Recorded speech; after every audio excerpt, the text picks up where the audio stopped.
July 2016. A teenage math prodigy from North Korea boards a plane to Hong Kong for a competition. But weeks earlier, his father made a decision that could never be undone.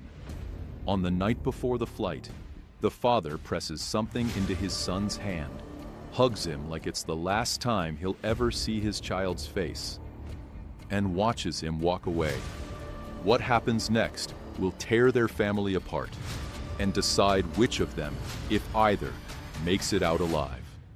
This is Monochrome Documentaries. We bring history's overlooked heroes to center stage. In the secretive Democratic People's Republic of Korea, to be exceptional is to be noticed, and to be noticed by the state is to be owned by it. Ri Jong-yol, born in 1998 to an academic family, was more than exceptional. He was a prodigy. By the time he entered the first grade, he was already tackling mathematical concepts far beyond his years. His mind didn't just understand numbers, it danced with them. This incredible gift was nurtured by the one person who saw both its beauty and its potential danger. His father, a mathematics teacher. The father saw the spark in his son's eyes and cultivated it. This support propelled Ri Jong-yol to the very top of North Korea's academic world. He was admitted to the prestigious Pyongyang No. 1 Senior Middle School, an institution for the nation's most gifted children. From there, he was chosen to represent his country at the International Mathematical Olympiad, IMO, the world's most prestigious high school math competition. He didn't just compete, he dominated, winning a silver medal in his very first appearance in 2013, and then again in 2014, and again in 2015. For any other family in any other country, this would be a reason for pure celebration. But in North Korea, individual brilliance isn't a ticket to personal success. It's a flag, marking you as a valuable resource for the regime. And as Ri Jong-yol's star continued to rise, the shadows began to gather around him. After his impressive performance at the 2015 IMO, something changed. When he got back to Pyongyang, Ri learned that government officials had been asking questions. They weren't just congratulating him, they were interviewing his friends and family, quietly assessing his character and his loyalty. The state was taking an interest, and Ri, with his sharp, analytical mind, understood exactly what that meant. North Korea, despite its isolation, has poured immense resources into one particular field: cyber warfare. The regime cultivates elite teams of hackers, often called cyber warriors, to carry out a dark portfolio of state-sponsored crimes. They hack international banks, steal billions in cryptocurrency to fund weapons programs, and conduct espionage. The recruits for these units aren't just computer experts. They are the nation's brightest mathematical minds. Their ability to solve complex problems and think abstractly makes them perfect for creating and breaking sophisticated encryption. A math prodigy like Ri Jong-yol was the ultimate prize. The official inquiries confirmed his deepest fear. He saw the writing on the wall. He was on a path to a life sentence. Not in a prison camp, but in a much more sophisticated cage. He would likely be conscripted into a secretive military unit, perhaps the infamous Bureau 121, forced to live in a guarded compound, his mind shackled to the regime's darkest ambitions. There would be no escape, no way to refuse. The state had identified his talent, and now it was coming to claim it. The 2016 International Mathematical Olympiad was set to be held in Hong Kong. For Ri, this was more than just another competition. It was his last chance. At 18 years old, This would be his final year of eligibility for the IMO. It was his last trip abroad, his last glimpse of the outside world before the state's embrace became a stranglehold. The plan that began to form in his mind was as audacious as it was terrifying. He would defect. Even thinking about such an act is treason in North Korea. Getting caught means almost certain death, but the punishment doesn't stop with the individual. The regime enforces a brutal policy of collective punishment. If one person defects, their immediate family can be executed or sent to the nation's horrific political prison camps. For generations, their extended family can be cast down to the lowest social class, their lives forever ruined as the family of a traitor. Knowing all this, Ri did something that broke every rule of survival in North Korea. He told his father. Sometime before leaving for Hong Kong, he confessed his plan. In that moment, he put his father's life and the lives of his entire family into his hands. We can only imagine the suffocating tension in that room.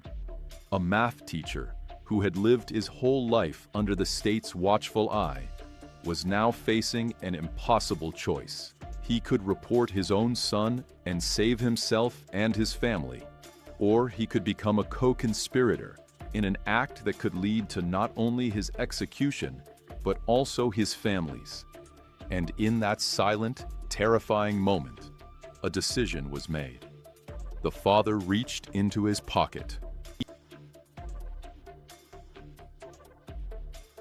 Just before Ri Jong-yol left for the competition, his father pressed something into his hand, $200. In a country where foreign currency is strictly controlled, this wasn't just money. It was a death sentence.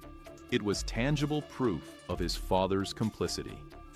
That $200 was not a fortune, but its real value was much, much greater. It was the father's life wagered on his son's freedom. The act itself was small, quiet, yet absolutely world-shattering. Ri Jong-yol embraced his father, knowing with chilling certainty that it would be the last time he would ever see him. His father knew that as soon as his son made his move, his own fate was likely sealed. With that money hidden away, and the memory of that final hug burned into his mind, Ri Jong-yol left for Hong Kong, carrying the weight of his father's sacrifice with him. He boarded the plane, unaware of the ordeal that lay ahead. While Ri's flight heads toward freedom, a quick favor if you're watching this on TV. Please hit subscribe. My mission is to bring more real-life heroes like him into the spotlight. The 57th International Mathematical Olympiad took place at the Hong Kong University of Science and Technology. For 10 days, Ri Jong-yol went through the motions. He sat for the exams, solved impossibly difficult problems, and stood on stage to accept a silver medal for North Korea. His fourth medal in 4 years. While his teammates smiled, Jong-yol was a picture of anxiety, his mind racing with calculations that had nothing to do with math. He was under constant watch by the team's minders. His passport was confiscated, and he had no contact with the outside world. But he knew that in the chaos of a major international event, surveillance can loosen, even for just a moment. He only needed one. It came on July 17th, the day after the competition ended. Late that night, he slipped out of his dormitory. He was now a fugitive. His first move was a calculated risk. He hailed a taxi and directed it to Hong Kong International Airport, figuring it was the one place he was guaranteed to find South Koreans. At the bustling terminal, he found the check-in counter for a South Korean airline and told the staff he was from North Korea and wanted to go to South Korea. The airline staff, grasping the gravity of the situation, immediately called the South Korean consulate. But then, a voice on the phone delivered a heart-stopping message. Due to diplomatic protocols, They couldn't come get him. Ri had to make his own way to the consulate. Alone, being hunted in a foreign city, he now had to navigate to a single building in a sprawling metropolis. He hailed another taxi and gave the driver the address. To Ri, every minute in that cab felt like an eternity, his fate still very much in the balance. When he finally arrived at the South Korean consulate, he rushed inside and declared his intention to defect. He was pulled to safety, but freedom would cost him more than he imagined.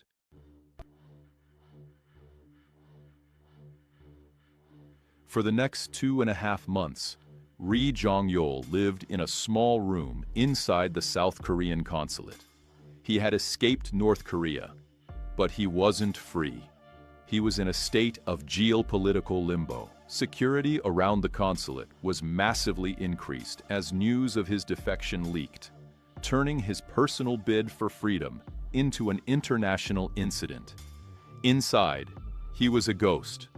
For the first month, he barely spoke, passing the days playing video games and exercising on a treadmill provided by the staff. His mind tormented by what he had done and the unknown fate of his family.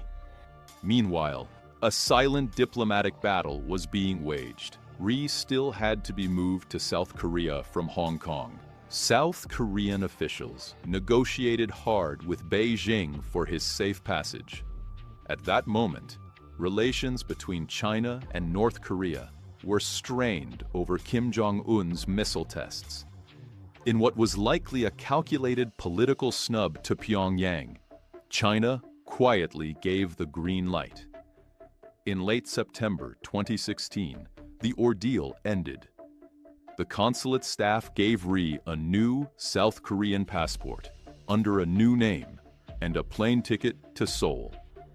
As he stared at the documents, the reality began to sink in. He was no longer state property. An official smiled and said, "It's time to go home, your new home." He boarded the flight to South Korea, and after months of terror and uncertainty, finally landed in Seoul. A new name, a new passport, a new life, and a wound that would not heal.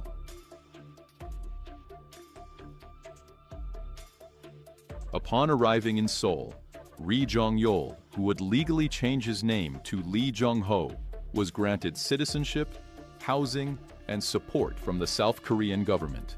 He was finally free. He enrolled in Seoul National University, continuing the academic journey his father had started him on. He had access to an uncensored internet, the freedom to speak his mind, and the right to choose his own future. Years later, in interviews, he claimed he planned the defection all by himself, and that his father would have tried to stop him if he'd known. This isn't a contradiction. It's a final, desperate act of protection. By taking all the blame, he was trying to create a sliver of plausible deniability that might spare any family left behind from the regime's full wrath. But the story of that $200 speaks a deeper truth. It tells of a father's silent, profound rebellion against a system that tried to own his child. Meanwhile, this new freedom came at an unimaginable price. The regime in Pyongyang was deeply humiliated. They hadn't just lost a citizen, they had lost one of their brightest stars. In response, North Korea did not attend the IMO the following year, and when their teams returned to the competition, they were accompanied by additional government minders whose sole job was to ensure another Ri Jong-yol never happened again. For Ri himself, the cost is a wound that will never heal. He has no way of contacting his family. Any attempt would endanger them further. He doesn't know if his father, the quiet, brave math teacher, is alive or dead. The grim reality of North Korea's system of collective punishment means the consequences were almost certainly severe. The family of a defector is considered the family of a traitor. Their future erased, Today, Lee Jung-ho lives as a free man in South Korea. He is pursuing the life of the mind that was almost stolen from him, a life made possible by an impossible choice. His story is one of exceptional brilliance and daring courage. But at its heart, it is the story of a father's love. A father who looked at his gifted son and saw not a weapon for the state, but a human being who deserved to be free. He made a quiet calculation, weighing his own life against his son's future. The answer he arrived at was an act of selfless love, a final gift that cost him everything, but purchased a chance at freedom. Ri Jong-yol escaped North Korea, but he carries the weight of that sacrifice with him every single day. Thanks for watching.